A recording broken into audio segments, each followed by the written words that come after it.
What's up, everybody? Welcome back. Time to put the engine into Colorado. First thing we're going to do is we're going to go ahead and get this AC compressor off. There's only a couple more bolts left. I got most of the bolts out already. So I'll go ahead and take those rest of the bolts out and get that thing off there.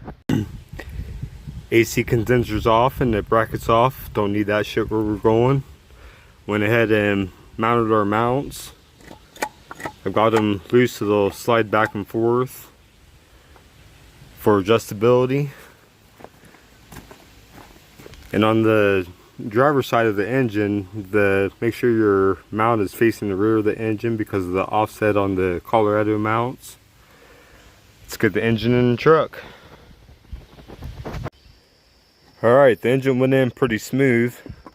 I just had the intake just setting on it for right now to keep shit from falling down inside the engine. But I got the motor mounts all bolted in, ready to go. Officially LS swapped. So I'm going to go ahead and put the hood on it. We're supposed to be getting some more rain, I think. So I want to go ahead and put the hood on it. I can put everything else together with the hood on it. So I'll do that next, and then we'll get to work on the transmission. Hood's back on, chilling. Let's go ahead and get to work on this transmission. Get it ready to go for the AR5 to LS conversion. Alright, it's time to get after this transmission, get the bell housing switched out. Show you guys what we got from Fabot. We got our adapter plate, our spacer for the hydraulic throwout bearing, and a new pilot bearing. And I'm not going to use the splitter. So let's get after tearing this thing down. Alright, so on our transmission we got to remove the hydraulic throwout bearing and the bell housing. So you got two 10mm bolts to take off the hydraulic throwout bearing. And then, for me at least, these are all 14mm bolts, so let's get those out.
$14mm bolts removed.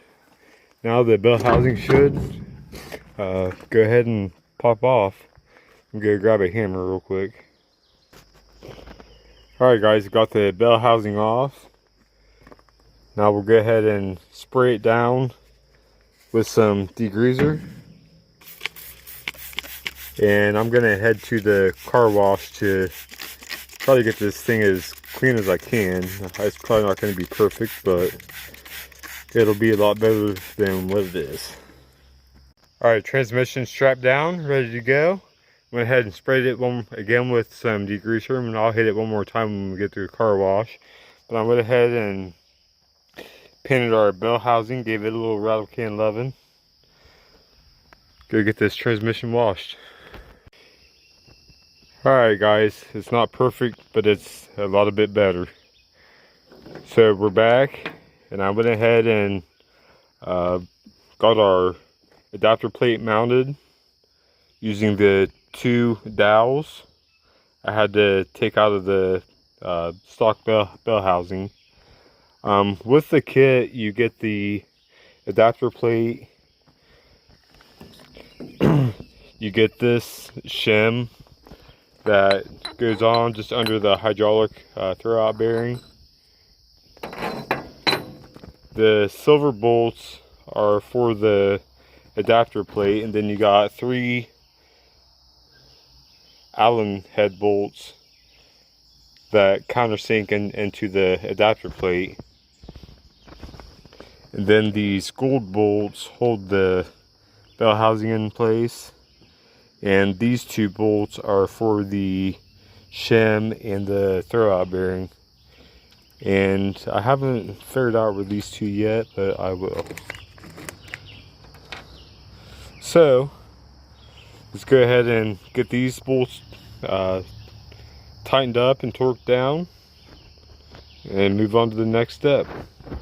Alright guys, so I got it figured out. The 2 gold bolts hold the spacer in, and then it's got 4 different holes tapped and drilled for the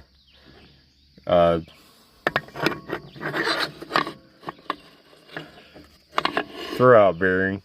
Now a lot of people, when they install these, they'll install it this way and then wrap all the lines around, but I'm not going to do that. As you can see, we've got holes here and here. I'm going to clock it this way and feed the line straight out the bell housing. Alright, so I had the bolts flip-flopped and backwards. The gold bolts hold the hydraulic pressure in place, and the silver Allen head bolts are what hold the spacer in place. Now I've got the bell housing marked. I'm going to go ahead and drill holes and for our feed lines. Alright, we got holes in the bell housing for our feed lines. Bell housing is bolted up. Everything is torqued to spec. Spacer bolted up. Now we got to turn our attention over here to the hydraulic throwout bearing. So with the FabOut kit, I received this remote bleed line. I didn't opt to get the braided line for the sake of keeping this a budget build. But we got to take this fitting off, and I've already got it broken loose. It's a 7/16 wrench.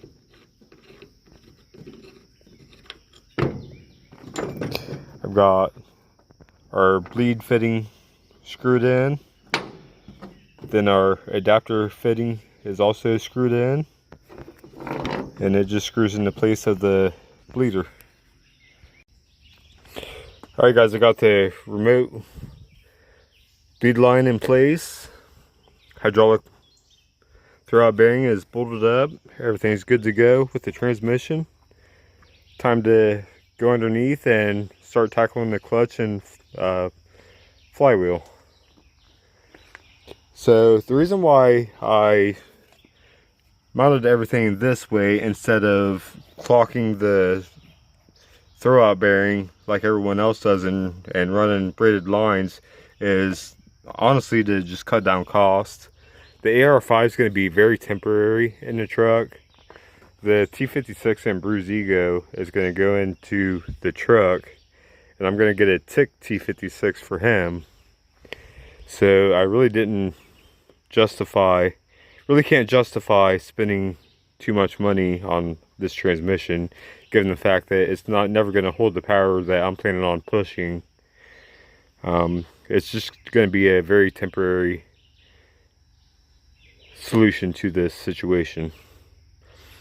So, time to get under the truck and unbolt the flywheel, bolt up the flex plate and get the clutch installed. Flex plate removed. Pilot bearing in. Time to bolt up this flywheel. Flywheel's bolted up, torqued down. I'm going to take some wet sandpaper and try to clean this up a little bit, and we'll get the clutch bolted on. Clutch is bolted up. Pilot bushing tool slides in and out nice and freely. Let's go ahead and get this thing jacked up a little bit more and get the transmission bolted in. Alright, transmission's bolted in, and I put the cross member on, but I think I got it on backwards. Our mount is sticking past our cross member a little bit, so I'll take that back off. But we also have to replace this rear mount bushing. I had the transmission in before the new bushing came in, so it's nothing to switch that out with it already in. So no big deal. So we'll go ahead and pull this cross member back off and get this bushing replaced. Alright, the cross member is out of the way. I think I have the cross member in right. I think the problem why it wasn't lining up is the engine and transmission need to go forward about 1 inch. And I have about 1 inch on the mounts to play with. I think once I get the engine and transmission pushed forward just a little bit, it'll be fine. So we'll go ahead and take our 15mm and take our 2 bolts off for the mount.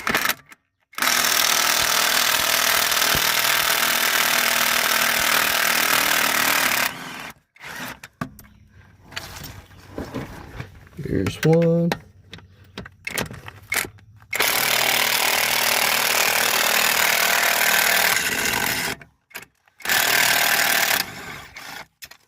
Boom.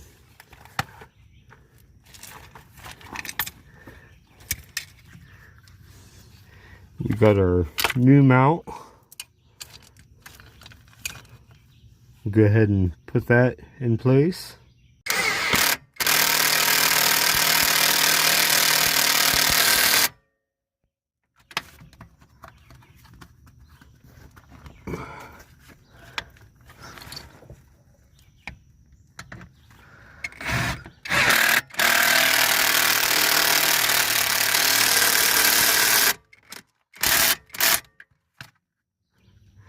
And we got the new mount in place. I'll go ahead and get the transmission jacked up and put this cross member back in and see what we can do about moving the engine and transmission forward to set everything in its final destination.